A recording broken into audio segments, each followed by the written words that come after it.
तो मैं ये कह सकता हूं ना कि प्रधानमंत्री जी को भी दो आंख है और गधा को भी दो आंख होता है। आज देश की बागडोर पंडित जवाहरलाल नेहरू के हाथ में नहीं है कि जिन्होंने किताब लिखी थी डिस्कवरी ऑफ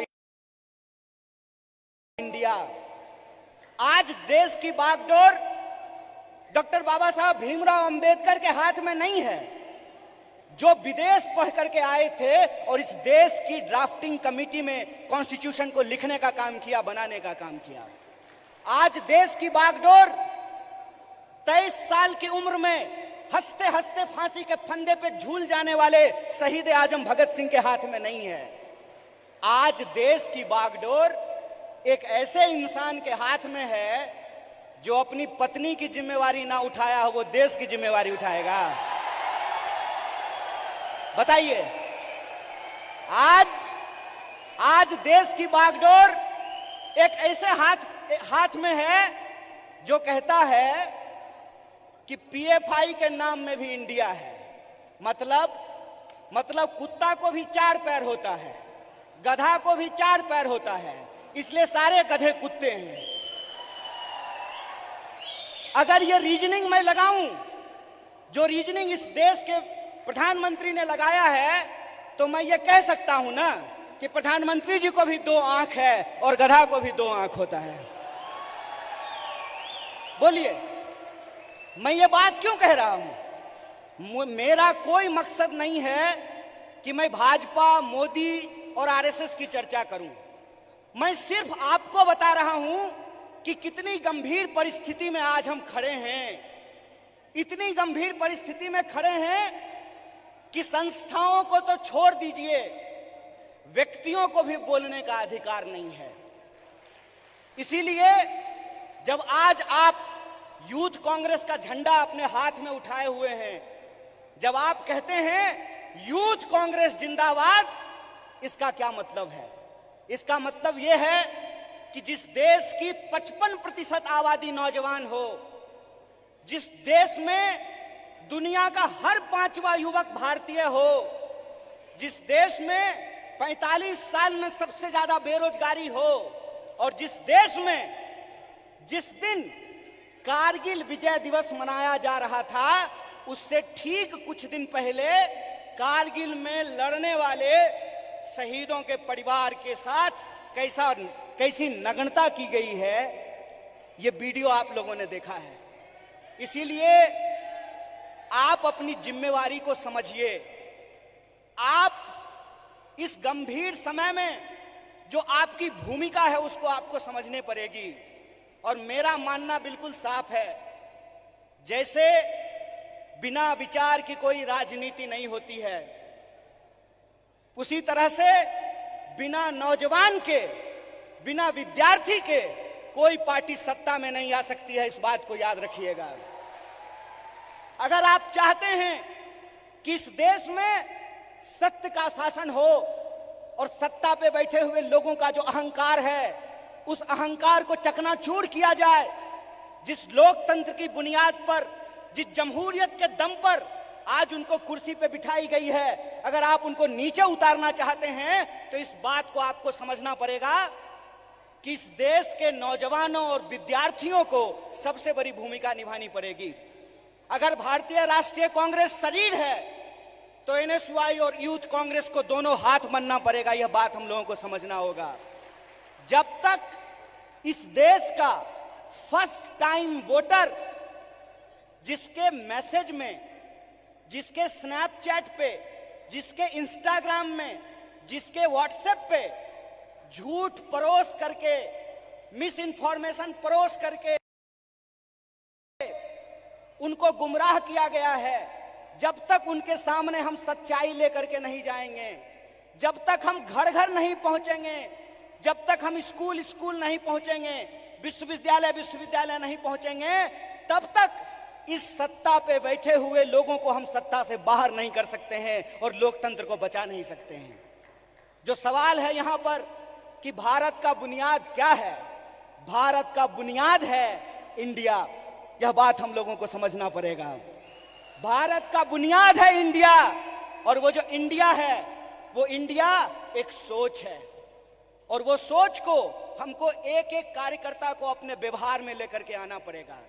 अगर हम महात्मा गांधी का उदाहरण आपके सामने रखें तो किस तरह का एग्जाम्पल हमको देखने का मिलता है। गांधी जी ऐसे नहीं थे कि बुनियाद भारत के कार्यक्रम में आए हैं, कर्नाटक में सरकार भी है तो थोड़ा फोटो वोटो खिंचा करके चल देंगे, ऐसे नहीं होगा। ये मैं आपकी आलोचना नहीं कर रहा हूं, ये मैं अपनी आलोचना कर रहा हूं। गांधीवादी तरीका यह है कि चंपारण में जब किसान लड़ रहे थे तो गांधी जी शहर छोड़ करके चंपारण चले गए, वहीं आश्रम बना दिया, महीनों तक लड़ते रहे और अंग्रेजों को धूल चटा दिया। ये गांधीवादी तरीका है। 100 समस्याएं होंगी, 100 समस्याएं होंगी, 1000 समस्याएं होंगी। बतौर फ्रंटल ऑर्गेनाइजेशन मैं बार बार कह रहा हूं, भारतीय राष्ट्रीय कांग्रेस तभी मजबूत हो सकता है जब यूथ कांग्रेस और एनएसवाई मजबूत होगा। इस बात का संकल्प हमको लेना पड़ेगा। और वो मजबूती कैसे होगी? वो मजबूती ऐसे होगी, गांधीवादी तरीके से होगी कि हम एक समस्या को उठाएंगे, लगातार आंदोलन करेंगे और जब तक सरकार और प्रशासन को झुका ना दें, अपने आंदोलन को वापस नहीं लेंगे। ये तरीका हमको अपनाना पड़ेगा। और एक बात याद रखिएगा, जब आप आंदोलन जीतते हैं, जब आप संघर्ष को जीतते हैं तो टिकट का सवाल अपने आप सॉल्व हो जाता है। यह बात मैं इसलिए कह रहा हूं कि शायद लोगों को इस देश के इतिहास को दोबारा जाकर के देखने की जरूरत है। क्यों? क्योंकि हम उस पार्टी से हैं जिस पार्टी ने इस देश को आजादी दिलाई है। अभी कलाकार ने आजादी की बात की, हाथों की आजादी की बात की, देश की आजादी की बात की, तो एक एक भारतीय राष्ट्रीय कांग्रेस के कार्यकर्ता को गर्व से यह बात कहनी चाहिए कि हम वो लोग हैं जो इस देश को आजादी दिलाए हैं और आजाद देश में आजादी को बचाएंगे भी। इस बात को हमको याद रखना है। और अगर हमने इसका संकल्प लिया है तो मैं एक उदाहरण आप लोगों को देना चाहता हूं, खास करके जो हमारी महिलाएं यहां पे बैठी हुई हैं। जब कांग्रेस पार्टी हार गई थी श्रीमती गांधी के नेतृत्व में, तो उस वक्त लोगों ने कहा था कि कांग्रेस समाप्त हो गया है। उसके बाद श्रीमती गांधी बिहार गई थी, जहां से मैं आता हूं। वहां पे एक नरसंहार हुआ था और श्रीमती गांधी हाथी पे बैठ करके गई थी शोषितों से मिलने के लिए, उन नरसंहार के जो पीड़ित थे उन परिवारों से मिलने के लिए। और उनके साथ हाथी पे बैठी हुई एक महिला थी, जिस महिला का नाम प्रतिभा देवी सिंह पाटिल है, जो इस देश की पहली महिला राष्ट्रपति बनी थी। इसीलिए हम कहते हैं, गीता में भी लिखा हुआ है कि कर्म करो, फल की चिंता मत करो। आज आप यूथ कांग्रेस के कार्यकर्ता हैं, एनएसयूआई के कार्यकर्ता हैं, आपको कर्म करने की जरूरत है। और हमारा कर्म क्या है? हमारा कर्म है अपने विचार पर चलना। और हमारा विचार क्या है? हमारा विचार है इस देश का संविधान, संविधान की प्रस्तावना। और प्रस्तावना कहता है, हम भारत के लोग भारत को प्रभुत्व संपन्न, समाजवादी, धर्मनिरपेक्ष और लोकतांत्रिक गणराज्य बना करके रखना चाहते हैं। इसीलिए जब ये विचारधारा हमारे पास है, इस देश को आजादी दिलाने का इतिहास हमारे पास है, और आज के वक्त में हमको गर्व से यह बात कहना चाहिए कि हम मल्लिकार्जुन खड़गे के सिपाही हैं। हमको गर्व से यह बात कहना चाहिए कि हम राहुल गांधी के सिपाही हैं, क्योंकि राहुल गांधी ने कहा है, डरो मत। और उनको डरने की जरूरत नहीं है जो किसी के खिलाफ गलत नहीं किए हैं। उनको डरने की जरूरत नहीं है जो झूठ बोलते हैं। जो झूठ बोलते हैं वो डरें, जो सत्य पर चलते हैं उनको डरने की जरूरत नहीं है। एक निडर सिपाही की तरह, जिस तरह से माननीय राहुल गांधी जी विपक्ष की मुखर आवाज बने हैं, उस आवाज को हमको घर घर पहुंचाना होगा। और इस देश की जो बुनियाद है, भारत की जो बुनियाद है, वो इस देश की संविधान की प्रस्तावना में लिखा हुआ है। उस प्रस्तावना को हमको घर घर लेकर के जाना पड़ेगा। कई बार कार्यकर्ता आकर के हमसे सवाल पूछते हैं कि हमको वैचारिक कार्यकर्ता नहीं मिल रहा है। साहब, गांधीवादी एक तरीका है कि सत्य को किसी गवाही की जरूरत नहीं होती है। और गांधीवादी तरीका यह होता है कि आपको बोलने की जरूरत नहीं है, एक्शन ही आपका कम्युनिकेशन होना चाहिए, आपके एक्शन में वो सारी बातें दिखनी चाहिए। एक बात कहिए कि मैं बहुत महंगा शर्ट पहन करके, मोटा मोटा सोना का सिकड़ी पहन करके, 5 करोड़ का गाड़ी लेकर के आपके पास आऊं और मंच पे खड़ा होकर के गरीबी पे भाषण दूं, आप हम पे भरोसा कीजिएगा? एक्शन ही कम्युनिकेशन होता है। हमको अपने एक्शन को अपना कम्युनिकेशन बनाना पड़ेगा और हमारा कम्युनिकेशन बिल्कुल साफ है। हमारा कम्युनिकेशन बिल्कुल साफ है कि यह देश सबका था, सबका है और सबका रहेगा। यह हमारा संकल्प है। हमारा संकल्प है कि इस देश में पैदा होने वाला कोई भी व्यक्ति, चाहे उसकी जाति कुछ भी हो, इस देश में पैदा होने वाला कोई भी इंसान, चाहे उसका लिंग कुछ भी हो, इस देश में पैदा होने वाला कोई भी मनुष्य, चाहे उसका धर्म कुछ भी हो, वो इस देश का नागरिक है। और नागरिक होने का मतलब होता है कि राजा का बेटा राजा नहीं बनेगा। लोकतंत्र में वोट से तय होगा कि हमारा शासक कौन बनेगा।